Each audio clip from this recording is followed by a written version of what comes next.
Clip میں آپ قرآن پاک کی سورہ نساء کی آیت نمبر 56 سے 58 تک کی تلاوت، ترجمہ اور تفسیر قرآن صراط الجنان سنیں گے۔ بسم اللہ الرحمن الرحیم۔ ترجمہ، اللہ کے نام سے شروع جو نہایت مہربان رحمت والا ہے۔ ان الذين كفروا بآياتنا سوف نصليهم نارا كلما نضجت جلودهم بدلناهم جلودا غيرها ليذوقوا العذاب ان الله كان عزيزا حكيما۔ ترجمہ، بے شک وہ لوگ جنہوں نے ہماری آیتوں کا انکار کیا عنقریب ہم ان کو آگ میں داخل کریں گے۔ جب کبھی ان کی کھالیں خوب جل جائیں گی تو ہم ان کی کھالوں کو دوسری کھالوں سے بدل دیں گے کہ عذاب کا مزہ چکھ لیں۔ بے شک اللہ زبردست ہے، حکمت والا ہے۔ کلما نضجت جلودہم، جب کبھی ان کی کھالیں خوب جل جائیں گی۔ یہاں کافروں کے سخت عذاب کا تذکرہ ہے اور جہنم کے عذاب کی شدت کا بیان ہے کہ جہنم میں ایسا نہیں ہوگا کہ عذاب کی وجہ سے جل کر آدمی چھوٹ جائے، بلکہ عذاب ہوتا رہے گا، کھالیں جلتی رہیں گی اور اللہ تعالیٰ نئی کھالیں پیدا فرماتا رہے گا تاکہ عذاب کی شدت میں کمی نہ آئے۔ یہ ایسے ہی ہوگا جیسے دنیا میں کسی کی کھال جل جائے تو کچھ عرصے بعد صحیح ہو جاتی ہے۔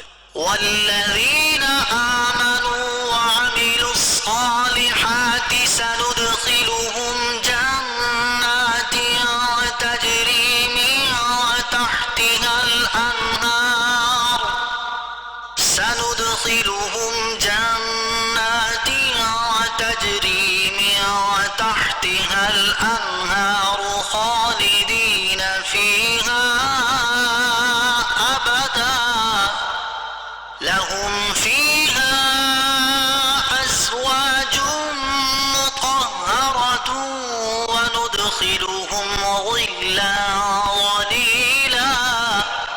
ترجمہ، اور وہ لوگ جو ایمان لائے اور انہوں نے اچھے عمل کیے عنقریب ہم انہیں ان باغوں میں داخل کریں گے جن کے نیچے نہریں جاری ہیں، وہ ان میں ہمیشہ رہیں گے، ان کے لیے وہاں پاکیزہ بیویاں ہیں اور ہم انہیں وہاں داخل کریں گے جہاں سایہ ہی سایہ ہوگا۔ والذین آمنوا، اور ایمان والے۔ کافروں کے عذاب اور جہنم کے ذکر کے بعد ایمان والوں پر کرم نوازیوں اور جنتوں کا بیان کیا گیا ہے۔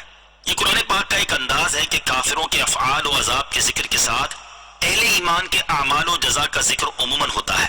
چنانچہ مومنوں کے متعلق فرمایا کہ انہیں باغوں میں داخل کیا جائے گا جہاں انہیں پاکیزہ بیویاں ملیں گی اور وہاں دھوپ نہیں ہوگی بلکہ رب کریم عز و جل کے نور کی تجلی کی روشنی ہوگی، اور درخت ہوں گے اور ایسی رحمت ہوگی کہ اس کی راحت و آسائش انسانی فہم اور بیان سے بالا تر ہے۔ ان اللہ یأمرکم ان تؤدوا الامانات الى اہلها واذا حکمتم بین الناس ان تحکموا بالعدل ان اللہ نعم ما یعظکم به ان اللہ کان سمیعا بصیرا۔ ترجمہ، بے شک اللہ تمہیں حکم دیتا ہے کہ امانتیں جن کی ہیں ان کے سپرد کرو، اور یہ کہ جب تم لوگوں میں فیصلہ کرو تو انصاف کے ساتھ فیصلہ کرو۔ بے شک اللہ تمہیں کیا ہی خوب نصیحت فرماتا ہے، بے شک اللہ سننے والا دیکھنے والا ہے۔ ان اللہ یأمرکم، بے شک اللہ تمہیں حکم دیتا ہے۔ یہاں آیت میں دو حکم بیان کیے گئے۔ پہلا حکم یہ ہے کہ امانتیں ان کے حوالے کر دو جن کی ہیں۔ دوسرا حکم یہ ہے کہ جب فیصلہ کرو تو انصاف کے ساتھ کرو۔ قاضی شریح رضی اللہ تعالیٰ عنہ کا عادلانہ فیصلہ۔ مسلمان قاضیوں نے اسلام کے عادلانہ نظام اور برحق فیصلوں کی ایسی عظیم الشان مثالیں قائم کی ہیں کہ دنیا ان کی نظیر پیش نہیں کر سکتی۔ اس موقع پر ایک واقعہ ملاحظہ فرمائیے۔ جنگ صفین کے موقع پر حضرت علی المرتضیٰ کرم اللہ تعالیٰ وجہ الکریم کی ایک ذرہ گم ہو گئی۔ بعد میں جب آپ کرم اللہ تعالیٰ وجہ الکریم کوفہ تشریف لائے تو وہ ذرہ ایک یہودی کے پاس پائی۔ اسے فرمایا یہ ذرہ میری ہے، میں نے تمہیں بیچی ہے نہ تحفے میں دی ہے۔ یہودی نے کہا یہ ذرہ میری ہے کیونکہ میرے قبضے میں ہے۔ فرمایا ہم قاضی صاحب سے فیصلہ کرواتے ہیں۔ چنانچہ یہ قاضی شریح رضی اللہ تعالیٰ عنہ کی عدالت میں پہنچے۔ حضرت علی المرتضیٰ کرم اللہ تعالیٰ وجہ الکریم ان کے ساتھ تشریف فرما ہوئے۔ قاضی شریح نے کہا اے امیر المومنین ارشاد فرمائیے۔ فرمایا اس یہودی کے قبضے میں جو ذرہ ہے وہ میری سے نہ بیچی ہے نہ تحفے میں دی ہے۔ قاضی شریح رضی اللہ تعالیٰ عنہ نے یہودی سے فرمایا اے یہودی تم کیا کہتے ہو؟ یہودی بولا یہ زرہ میری ہے کیونکہ میرے قبضے میں ہے۔ قاضی صاحب نے حضرت علی المرتضیٰ کرم اللہ تعالیٰ وجہ الکریم سے کہا اے امیر المومنین کیا آپ کے پاس کوئی دلیل ہے؟ فرمایا ہاں، کمبر اور حسن دونوں اس بات کے گواہ ہیں۔ قاضی صاحب نے کہا کہ حسن آپ کے بیٹے ہیں اور شرعی اصول یہ ہے کہ بیٹے کی گواہی باپ کے حق میں جائز نہیں۔ جب اس یہودی نے قاضی صاحب کا عادلانہ فیصلہ سنا تو حیرت زدہ ہو کر کہنے لگا اے امیر المومنین آپ مجھے قاضی کے پاس لے کر آئے اور قاضی صاحب نے آپ ہی کے خلاف فیصلہ کر دیا۔ میں گواہی دیتا ہوں کہ یہی مذہب حق ہے اور میں گواہی دیتا ہوں کہ اللہ عز و جل کے سوا کوئی معبود نہیں اور بے شک محمد صلی اللہ تعالیٰ علیہ وآلہ وسلم اللہ تعالیٰ کے رسول ہیں۔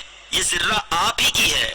حضرت علی المرتضیٰ کرم اللہ تعالیٰ وجہ الکریم اس کے اسلام قبول کرنے سے بہت خوش ہوئے۔ وہ ذرہ اور ایک گھوڑا اسے تحفے میں دے دیا۔